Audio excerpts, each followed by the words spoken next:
Así es, sentenciado en los Estados Unidos el exalcalde de Ocos. Vamos con información de este caso donde Carlos Preciado Navarijo, exalcalde de Ocos, fue condenado a 120 meses de prisión por traficar cocaína a los Estados Unidos. Además, deberá continuar otros 5 años bajo libertad condicional. El exalcalde de Ocos fue sentenciado el pasado 3 de septiembre en la Corte del Distrito del Estado de Texas. La acusación se presentó en el 2019, el año cuando se postuló por primera vez a la municipalidad de Ocos San Marcos.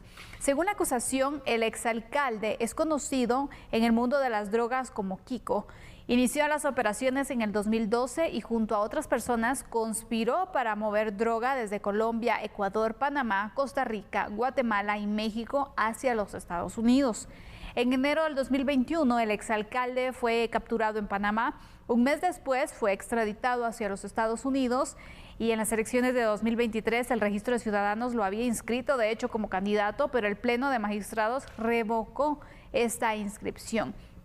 Así es como desde el 2021 entonces se sigue este proceso y ahora se logra pues ya la sentencia en contra del exalcalde de Ocos, Navarijo, quien pues recordemos dentro del proceso que se realizó en Estados Unidos, pues bueno, él aceptó la culpabilidad del caso y por esto también se aceleró el juicio, ya tenemos una sentencia, pero vemos, Fernando, cómo en este tipo de casos rápido se tiene un resultado. En muchos de los casos ellos pues acuden a aceptar los cargos en este caso y de esta manera entonces tienen resultados bastante rápidos propios de la justicia norteamericana, ¿no? Mira, yo creo que cuando uno lee este tipo de notas uno dice, bueno, ¿qué pasa en mi Guatemala? ¿Qué pasa en este país del Quetzal que cuando es un poco más lento, se generan este tipo de capturas, normalmente el proceso de investigación lleva un tiempo realmente bastante complicado. El tema del conocimiento del caso en la judicatura, otro tanto.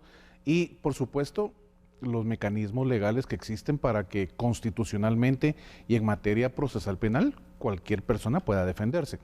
Sin embargo, pues la diferencia aquí es radical. Ya hoy una sentencia de 10 años en contra de Carlos Preciado Navarijo realmente te da una visual de hacia dónde sería el ideal en materia de justicia guatemalteca en cuanto a cómo se aplique la norma, cómo se ejecute y por supuesto empiece ya esa sentencia en contra pues, de quien haya violentado lo que establece la norma guatemalteca en función de esa regulación entre chapines para llevarnos dentro de la sociedad y no cometer ningún tipo de ilícito. Y cuando se ve involucrado guatemalteco o guatemalteca en un ilícito, bueno, pues entonces que sea contundente el tema de la aplicación del castigo por parte del Estado y tener así un ejemplo para la sociedad en cuanto a que no hagan esa actividad delictiva para que no se siga sumando más gente a generar este tipo de evidencias, que lo que suceden es que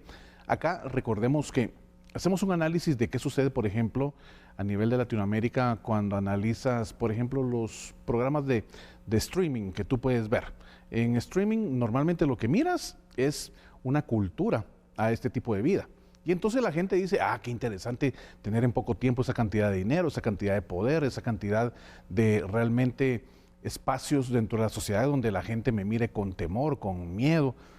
Pero pues obviamente cuando ya extrapolamos de una serie que la gente pueda ver a la realidad, aquí estás ante una circunstancia en donde la normativa te dice, usted cometió este ilícito, vamos de una vez, o sea, a pagar esa factura que es muy complicada, 10 años tras las rejas y obviamente el hecho de que todas las sociedades donde tú normalmente te movías te ubiquen como una persona tachada por ese tipo de acciones en las que te involucraste que normalmente pues la idea es no hacerlo, pero quien lo hace y la justicia le alcanza, este es el tipo de castigo que se da.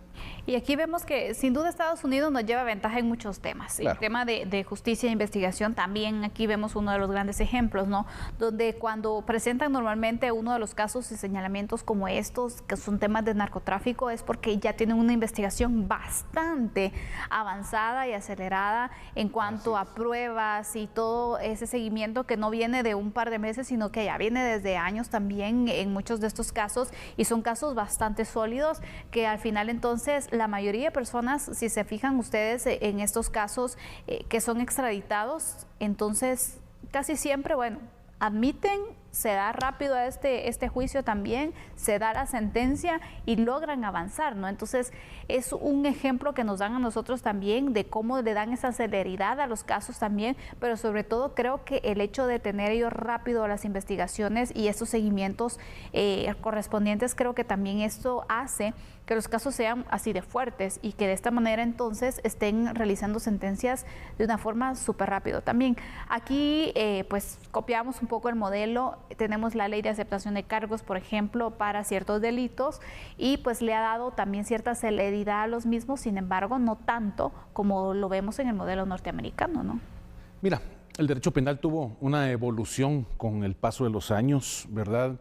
Era un tema de inquisitivo, después acusatorio, te das cuenta que realmente una perspectiva en donde la existencia hoy de una institución enfocada a la investigación de todo el ámbito penal, pues por supuesto recae sobre el Estado la obligación de ubicar cada una de las pruebas que sean contundentes para presentarle a la judicatura, pues un caso concreto, un caso que convence y que no deje ningún tipo de pita sin amarrar, una prueba sin analizar, una persona sin declarar. Realmente son casos en Estados Unidos manejados de una forma tan integral que por supuesto el ideal en estos países hispanohablantes es tener un ministerio público con esa contundencia y por supuesto con esa cantidad de casos que al final de cuentas se traducen en sentencias para personas que le han hecho un daño a la sociedad, sea de cualquier manera. Acá tenemos que establecer que los mecanismos de comparación entre Estados Unidos y países como el nuestro realmente datan años luz entre uno y otro. Hay un desarrollo integral de cada sociedad en materia no solo de aplicación y respeto a la ley, sino que por supuesto instituciones muy sólidas que más que meterse en ámbitos políticos, en tratar realmente de, a veces pareciera que en estos países estas instituciones a cargo de hacer la investigación penal, sus fuerzas no se enfocan en un 100% en todos los casos que se deben agotar, sino que eso pues permite que de alguna forma haya manera para algunas personas que están siendo investigadas o que están teniendo una acusación en su contra, pues que puedan presentar cualquier mecanismo de posibilidades para quitarse la responsabilidad de llegar a un caso en concreto en materia penal, en donde por supuesto se pueda probar su participación en actos delictivos. Realmente la idea es que en algún momento nuestro país pueda tener ese tipo de celeridad. El derecho tiene dentro de sus principios el principio de celeridad y te habla en materia de cualquiera de las materias que todo debe ser ipso facto. Claro. Debe generarse que todo avance de una manera en que el Estado de Derecho sea el objetivo a alcanzar.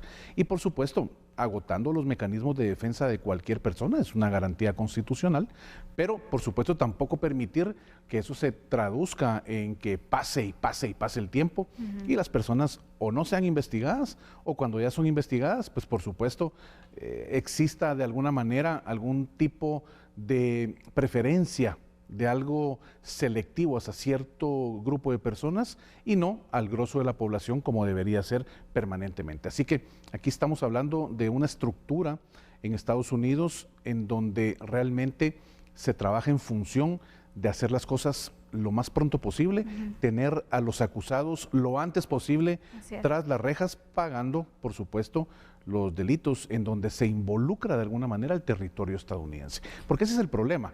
Como hay depósitos monetarios, hay movimientos bancarios o puede haber trasiego de estupefacientes, de todo lo que signifique lo prohibido en la sociedad estadounidense, ahí es donde obviamente el delito ya se extiende a cualquier país en el mundo. Y por eso es también el interés y el de poder investigar, ¿no?, a estas personas. Claro.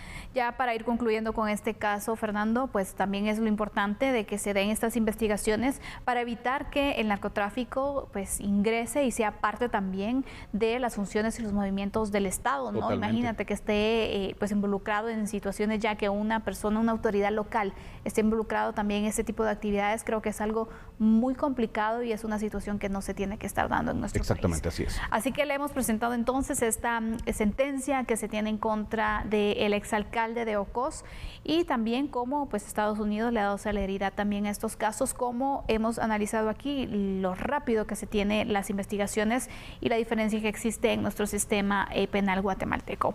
Vamos a cerrar con el tema, haremos una pausa en este instante y al regresar hablaremos acerca de una situación en materia tributaria. ¿Se recuerdan ustedes el caso denominado B410? Le damos seguimiento también. ¿Qué dice el Ejecutivo al respecto? Ya regresamos.